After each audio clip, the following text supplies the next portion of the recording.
Փետրվարին Վենսը կայցելի Հայաստան և Ադրբեջան, արդյոք այցի ընթացքում քննարկվելու է TRIP-ի նախագիծը։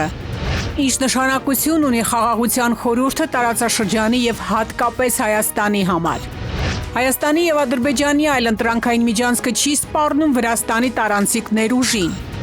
Զինանշանի օգտագործումը զինված ուժերի հետ առնչություն չունեցող կազմակերպությունների կողմից արգելված է Պաշտպանության նախարարության հայտարարությունը։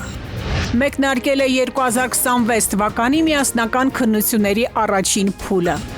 Երևանյան մանկապարտեզների գերբեռնվածությունը շարունակում է լուրջ խնդիրներ առաջացնել հազարավոր ընտանիքների համար։ Այսօր հայ բանաստեղծ Պարույր Սևակի ծննդյան օրն է։ Բարի երեկո, դուք դիտում եք ժամի գլխավոր թողարկումը։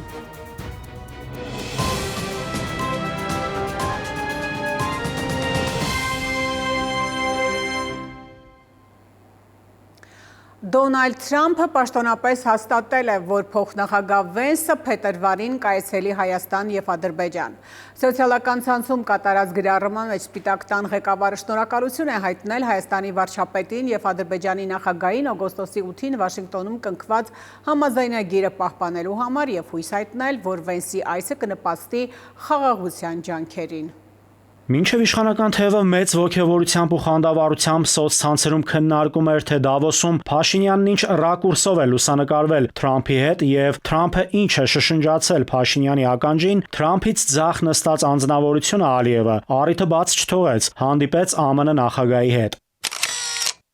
Դավոսյան միջոցառումից Հայաստանի համար թերևս հիշողություններ կմնան փաստաթղթերի տակ ստորագրություններ, Թրամփ-Փաշինյան ֆոտոսեսիաներ, նախագահի Ալիևին շնորհակալական խոսքեր շռայլելը, իսկ ահա Ալիևն իր երկրի անվտանգության պաշտպանության համար ևս մեկ ձեռքբերում ունեցավ։ Մենք կամրապնդենք մեր ռազմավարական գործընկերությունը Ադրբեջանի հետ։ Ադրբեջանին կվաճառենք ԱՄՆ-ում արտադրված պաշտպանական նշանակության միջոցներ, ներառյալ զրահապաշտպանիչ հանդելցանք, նավակներ եւ այլն։ Այսինքն, եթե ԱՄՆ նախագահ մեր տարածաշրջանում կայուն երկարատև խաղաղություն ստեղծելու ջատագով կողմնակից եւ մոդերատոր է, ապա ո՞րն է տրամաբանությունը հանել 907 արգելքի բանաձևը։ Այն է Ադրբեջանի եւ Միացյալ Նահանգների միջև ուղղակի առանց միջնորդների ռազմատեխնիկական համագործակցություն իրականացնելու համար։ Ադրբեջանը շարունակում է ծանրացնել ռազմական արսենալը։ Վերջին 1-2 շաբաթվա ընթացքում տեղեկություններ տարածվեցին նաեւ, որ զենք զինամթերքով բեռնված ինքնաթիռներ են ուղղություն բռնել դեպի Ադրբեջան։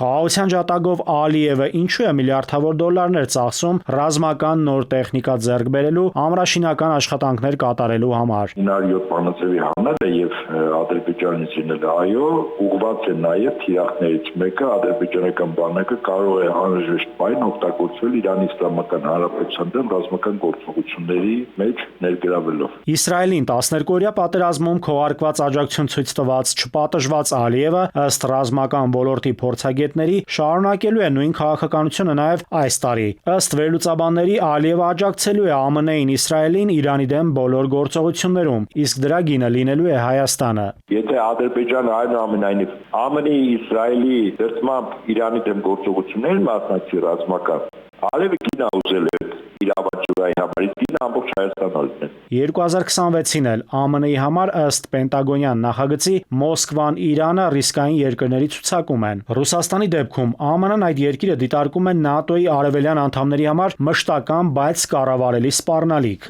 Հաշվի առնելով սա, նախարարությունը կապահովի, որ ԱՄՆ ուժերը պատրաստ լինեն պաշտպանվել Ռուսաստանի կողմից ԱՄՆ հայրենիքին սպառնալիքներից։ Մինչև Ռուսաստանի հետ բաց դաշտում մրցակցելը ուժային գործոնով նաև պայմանավորված։ Նահանգները պետք է Ռուսաստանի դաշնակից պետություններին թույլատնեն։ Իրանի դեպքում ԱՄՆ-ն համարում է, որ Իրանը իր միջնորդներով պարբերաբար հրահրում է տարածաշրջանային ճգնաժամեր։ Դրանք ըստ ԱՄՆ վարչակազմի սպառնում են ամերիկացի զինծառայողների կյանքին տարածաշրջանում, խանգարում տարածաշրջանի խաղաղությանն ու բարգավաճմանը։ Չի բացառում, որ Իրանի Իսլամական Հանրապետության տարածքների նկատմամբ մի քանի պետությունների կողմից ռազմական ագրեսիա իրականացվի։ Թրամփն անոնսեց նաև փետրվարին ԱՄՆ փոխնախագահ Վենսի տարածաշրջան Հայաստան եւ Ադրբեջան այցի մասին։ Հնարավոր է, որ հենց այս այցի ընթացքում քննարկվեն թրիփ նախագիծը։ Նախատեսվում է նաև, որ Հայաստանի հետ կկնքվի խաղաղ միջուկային համագործակցության համաձայնագիր։ ԱՄՆ-ի հետ Հայաստանը պայմանագրեր կստորագրի ամերիկյան առաջատար կիսահաղորդիչների արտադրողների հետ։ Կհասցնի Վենսը այցելել Հարավային Կովկաս, Հայաստան եւ Ադրբեջան։ ԱՄՆ փոխնախագահի փետրվարյան to-do list-ից սակայն տեղեկանում ենք, որ նա այդ ամսին ծանրաբեռնված այցեր ունի եվրոպական երկրներում։ Այդ ընթացքում պետդեպից նոր մեսիջներ են ուղարկում։ Թրամփը Վենսին ուղարկում է Հարավային Կովկաս խաղաղության համաձայնագիրը ամրապնդելու համար։ Նշվում է, որ ԱՄՆ նախագահը խաղադրույք է կատարում Հարավային Կովկասում արտաքին քաղաքականության կարևոր հաղթանակի վրա։ Նույնիսկ այն դեպքում, երբ Վրաստանին մի կողմ են թողել, իսկ Ադրբեջանի ընդդիմությունը բախվում է ձերբակալությունների նոր ալիքի հետ։ Նաիրի Մուրադյան, ժամը լրատվական։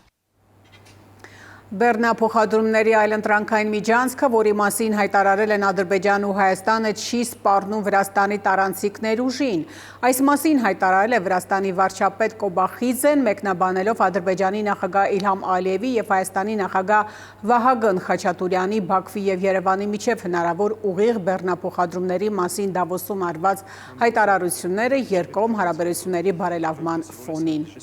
Այլընտրանքային երթուղին վտանգ չի ներկայացնում Վրաստանի համար։ Կա պարզ ցուցանիշ, որը դա հաստատում է։ Վերջին 5 տարում բեռնափոխադրումների ծավալները միջին միջանցքով աճել են 7 անգամ։ Այս պայմաններում մեր հիմնական խնդիրն է առավել արդյունավետ օգտագործել առկա ենթակառուցվածքը աճող բեռնաշրջանառությանը համապատասխանելու համար։ Նման աճի ֆոնին այլընտրանքային միջանցքը պարզապես հավելում կլինի մեր տարանցիկ գործառույթին։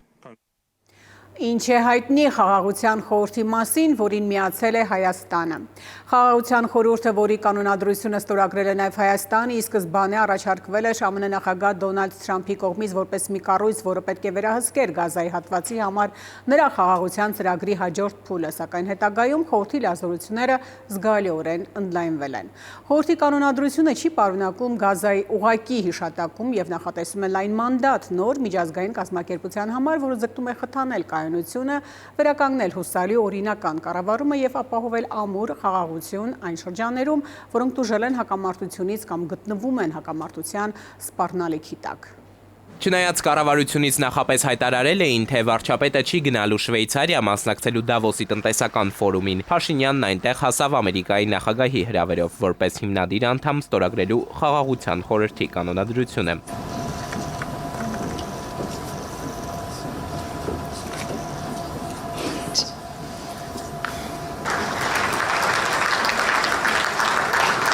Տեղեկություններ տարածվեցին, թե այս խորհրդում մանդատ ունենալն այնքան էլ էժան չէ, անդամակցության գինը $1 միլիարդ,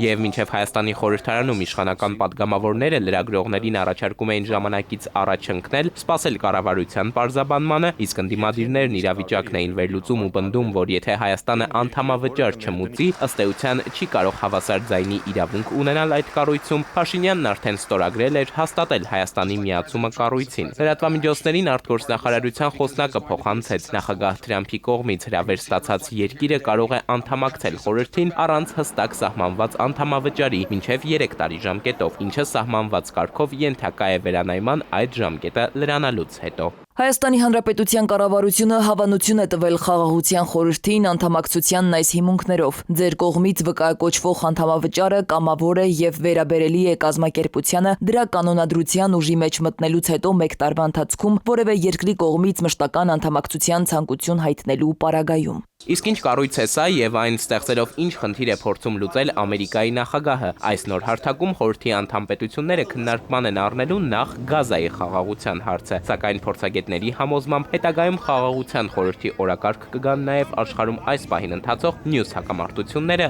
նույնպես։ Թրամփը փոխում է աշխարհակարգը եւ կարծես թե նա փորձում է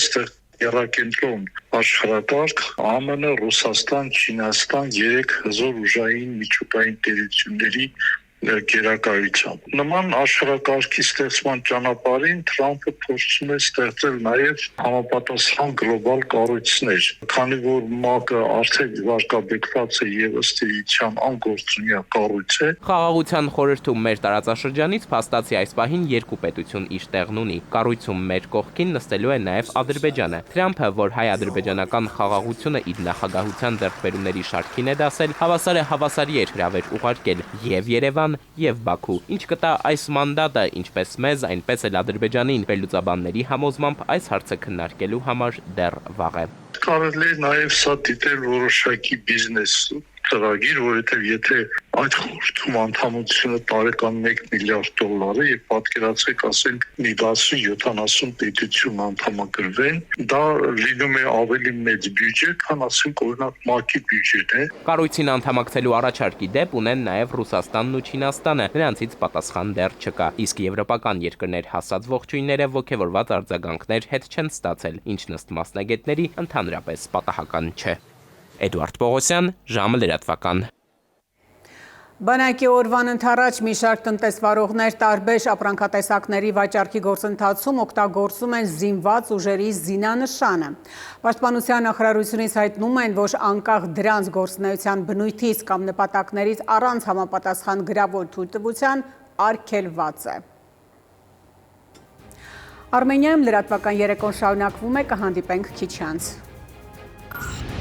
Մեկնարկել է 2026 թվականի միասնական քննությունների առաջին փուլը։ Երևանյան մանկապարտեզների գերբեռնվածությունը շարունակում է լուրջ խնդիրներ առաջացնել հազարավոր ընտանիքների համար։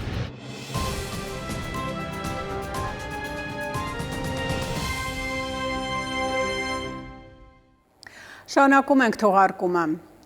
Աբու Դաբիում երկրորդ օրն ավարտվել է Ուկրաինայի հարցով եռակողմ աշխատանքային հանդիպումը, Ռուսաստանի պատվիրակությունը Իգոր Կոստյուկովի գլխավորությամբ Ուկրաինայի հարցով բանակցություններից հետո վերադարձել է Աբու Դաբի հյուրանոց։ Ամերիկյան պատվիրակության ներկայացուցիչներն էլ բանակցություններից հետո ուղևորվել են օդանավակայան։ Ուկրաինայի հարցով բանակցությունների հաջորդ փուլը կարող է տեղի ունենալ հաջորդ շաբաթ։ Հունգարիայի վարչապետ Վիկտոր Օրբանը հայտարարել է, որ ՆԱՏՕ-ն պետք է ընդունի այն իրողությունը, որ Ռուսաստանը թույլ չի տա դաշինքին ընդլայնվել իր սահմաններին մոտ։ Օրբանը դաշինքին առաջարկել է քննարկել եւ համաձայնության գալ այն ուղիների շուրջ, թե ինչպես կարող է Ուկրաինան կրկին ստանձնել բուֆերային պետության դերը։ Մենք պետք է համաձայնության գանք, թե ինչպես կարող է Ուկրաինա կոչվող հողը, որը նախկինում բուֆերային գոտի էր, իսկ այժմ դարձել է պատերազմական գոտի, կրկին դառնալ բուֆերային պետություն։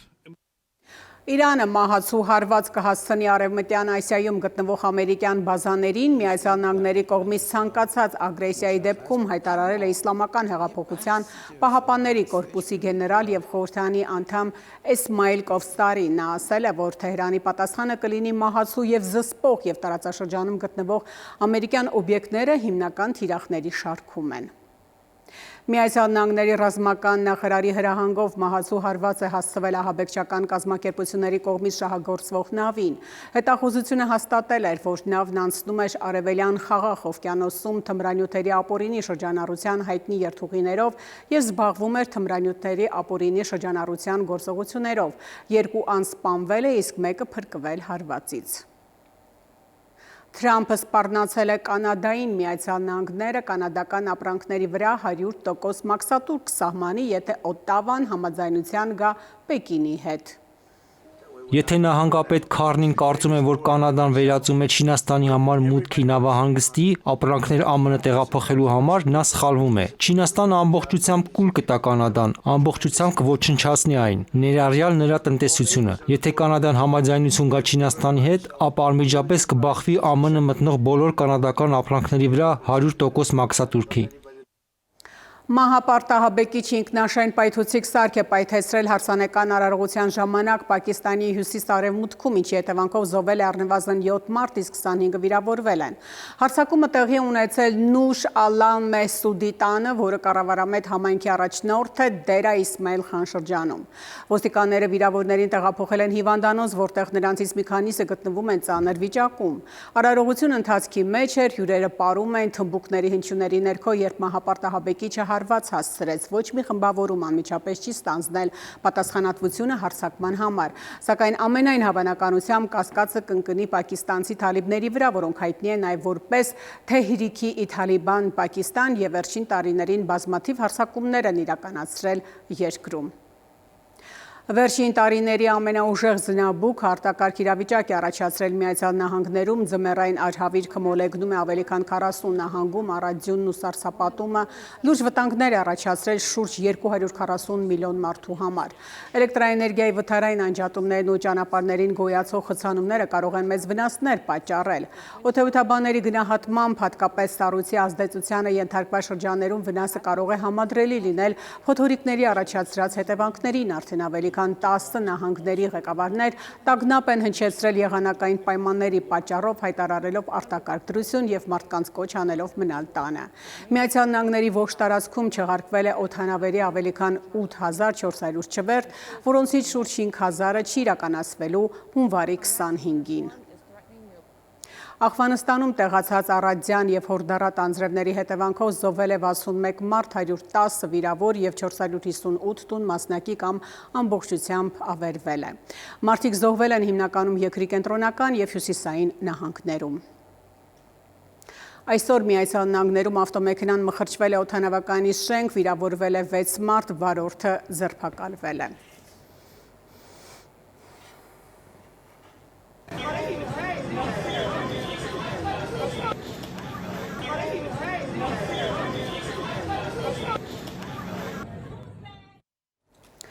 Արարատի եւ Վայոց ձորի պարեկները այսօր փրկել են մի քանի կյանքեր, իսկ առանց վարորդական իրավունքի վկայականի ու ոչ սթափ Մերսեդեսի վարորդին հայտնաբերել են հետապնդման արդյունքում։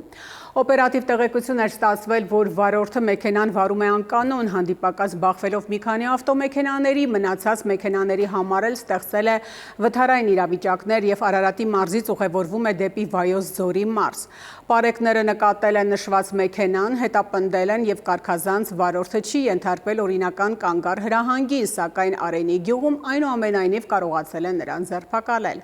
Նա ավտոմեքենան վարելու իրավունքի վկայական չի ունեցել, ենթարկվել է սթափության փորձաքննության, պարզվել է, որ գտնվում է ոչ սթափ վիճակում։ Այսօր մեկնարկել է միասնական քննությունների առաջին փուլը, նշենք, որ առաջին օրը դիմորդները քննություն են հանձնել հայոց լեզու եւ գրականություն առարկայից։ ԳԹԿ-ի տրամադրած տվյալների համաձայն այս տարվա միասնական քննությունների առաջին փուլում հայտագրվել է 12538 դիմորդ։ Հայոց լեզու եւ գրականություն առարկայից քննություն հանձնելու համար հայտագրվել է 4657 դիմորդ։ Քննությունը անցկացվել է 37 քննական կենտրոնում, որոնցից 27-ը մարզերում է, 10-ը մայրաքաղաքում։ Հաշվի առնելով, որ եղանակային պայմանների պատճառով Սյունիքի մարզի Սիսիանի տարածաշրջանի որոշ բնակավայրերից մոտ 40 դիմորդ Գորիսի քննական կենտրոն հասնելու դժվարություններ է ունեցել, նրանց համար կկազմակերպվի լրացուցիչ քննություն ժամկետների մասին, դիմորդները կտեղեկացվեն լրացուցիչ։ Հաջորդ միասնական քննությունը տեղի կունենա վաղը ֆիզիկա եւ ռուսաց լեզու առարկաներից։ Երևանում մանկապարտեզների գերբեռնվածության խնդիրը շարունակում է խնդրահարույց մնալ հազարավոր ծնողների համար։ Նախադպրոցական տարիքի բազմաթիվ երեխաները ըստ էության զրկված են կրթության իրավունքից մանկապարտեզների ծանրաբեռնվածության պատճառով։ Շատ դեպքերում էլ երեխայի հերթագրումից մինչև մանկապարտեզ հաճախելու ժամանակահատված այնքան է ձգձգվում, որ երեխան դառնում է դպրոցահասակ։ Երևանում մանկապարտեզների գետ ծանրաբեռնվածության խնդիրը շարունակում է լուրջ մարտահրավեր մնալ հազարավոր ընտանիքների համար։ Ծնողները տարիներով ստիպված են սպասել, մինչև իրենց երեխաները կընդունվեն նախադպրոցական հաստատություն, իսկ շատ դեպքերում այդ սպասումն ավարտվում է արդեն դպրոցական տարիքում։ Երևանում նախադպրոցական հաստատություններում հերթերի խնդիրը սրվեց հատկապես կորոնավիրուսի համավարակի տարիներին, երբ սահմանափակումների պատճառով մանկապարտեզներում ընդունելությունը ժամանակավորապես դադարեցվեց։ Արդյունքում հերթեր կուտակվեցին ու մինչև օրս ամբողջությամբ չեն կարգավորվել։ Վերջին 10 տարիներին Երևանի մանկապարտեզներ հաճախող երեխաների թիվը հիմնականում տատանվել է 25-ից 30 հազարի միջակայքում։ Ներկայում մայրաքաղաքում գործում է 171 համայնքային եւ գերատեսչական մանկապարտեզ, սակայն դրանց մի մասը ժամանակավորապես փակ է։ Երեխայիս 2 տարեկանից հերթագրել ենք մանկապարտեզ, հիմա արդեն 4.5 տարեկան է, ու ասեցին, որ մենակ սեպտեմբերից կարող է ընդունվել։ Մենք կարիքավոր ընտանիք ենք, նպաստառու ենք, ես չեմ կարողացել աշխատել, որովհետև երեխաս մանկապարտեզ չի հաճախել, մասնավորել տանելու հնարավորություն չունեի։ Այս պահին Երևանում վերանորոգվում է 24 մանկապարտեզ, դրանց գործունեությունը դադարեցված է։ Մասնագետների խոսքով հենց սա է հերթերի ավելացման հիմնական պատճառներից մեկը։ Երևանում մանկապարտեզները անվճար են, այսինքն ծնողները չեն վճարում, այլ տեղական իշխանություններն են վճարում դրա համար, իսկ մարզերում հիմնականում դա վճարովի է։ Եվ դա է պատճառը, որ շատ ծնողներ սոցիալական վիճակից ելնելով իրենց երեխաներին չեն կարողանում մանկապարտեզ տանել։ Երկար սպասումը ստիպել է ծնողներին այլընտրանքային լուծումներ փնտրել։ Ամենատարածվածը մասնավոր մանկապարտեզներն են։ Վերջին 11 տարիներին Երևանում մասնավոր նախադպրոցական հաստատությունների թիվը աճել է 33-ից հասնելով 59-ի։ Այդ նույն ժամանակահատվածում մասնավոր մանկապարտեզ հաճախող երեխաների թիվը աճել է մոտ 73%, սակայն ոչ բոլոր ընտանիքները ունեն նման հնարավորություն։ Մասնավոր մանկապարտեզներում ամսական վճարը միջինը 70-ից 80 հազար դրամ է, ինչը շատերի համար անհասանելի է։ Մասնագետների կարծիքով խնդրի լուծման համար անհրաժեշտ է վերանայել քաղաքաշինական մոտեցումները եւ նոր թաղամասերի կառուցապատման ընթացքում պարտադիր դարձնել նաեւ կրթական հաստատությունների, այդ թվում նաեւ մանկապարտեզների առկայությունը։ Ու մինչեւ առարկայական փոփոխություններ կլինեն կամ նոր մանկապարտեզներ կկառուցվեն, հազարավոր երեխաներ շարունակում են մնալ հերթերում, զուրկ մնալով նախադպրոցական կրթության հնարավորությունից։ Գնարիկ Պետրոսյան, ժամը լրատվական։ Այսքանը Արմենիայի ուղիղ եթերում դերահոսը սպառված է, շնորհակալություն ուշադրության համար։ Ցտեսություն։